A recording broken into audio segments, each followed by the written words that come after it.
NEET 2022 का यह question alternating current से है। क्वेश्चन है कि peak voltage of an AC source और RMS voltage of an AC source के बीच में क्या रिलेशन है।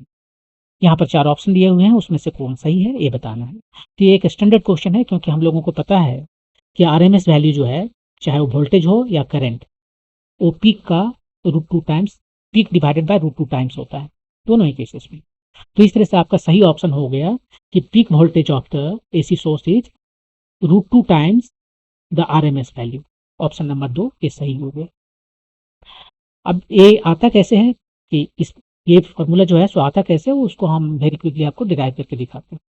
ये देखिए हमारा वोल्टेज है या करंट है जो साइनसॉइडल है, इसको हम ग्राफ बना दिए यहाँ पर। तो इस तरह से चेंज करते रहता है हर जगह जगह पर। हमें क्या निकालना है, आरएमएस निकालना है। आरएमएस का मतलब क्या हुआ, तो root mean of square.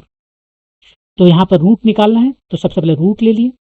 Mean निकालना है मतलब एवरेज निकालना है। किसका एवरेज निकालना है, स्क्वायर ऑफ वोल्टेज।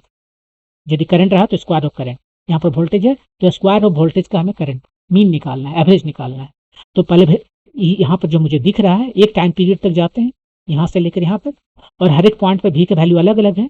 हम भी का स्क्वायर लेते हैं और उसको हम एरिया ले लेंगे। तो ये पूरा का पूरा यहाँ से एरिया लेते हैं, भी का नहीं, भी स्क्वायर का लेंगे। ये भी कर लेंगे तो 0 हो जाएगा, राइट। तो भी स्क्वायर को मल्टीप्लाई कर रहे हैं dt से, देखिए यहाँ पर, और उसको हम डिवाइड कर दें ये यहाँ से यहाँ तक जो टाइम है। एवरेज निकालने का तरीका हुआ है बिल्कुल वैसे जैसे एवरेज स्पीड निकालते हैं। कोई टाइम इंटरवल लेते हैं, उस टाइम इंटरवल को हम छोटे छोटे टाइम इंटरवल में डिवाइड कर दिए। हर एक जगह उसका वेलोसिटी में पता है, हाँ स्पीड पता है, तो इस स्पीड से मल्टीप्लाई कर दिए। तो इस तरह से टोटल स्पीड जो ट्रेवल किया वो पता चल गया, और टाइम से डिवाइड कर देते हैं तो हमें एवरेज स्पीड पता चल जाता है। तो वही एवरेज यहाँ पर हम निकाल रहे हैं। तो भी का वैल्यू रख देते हैं, भी स्क्वायर, भी not square time sine square omega T dt हो गया। ये सब भी नॉट स्क्वायर तो कांस्टेंट है।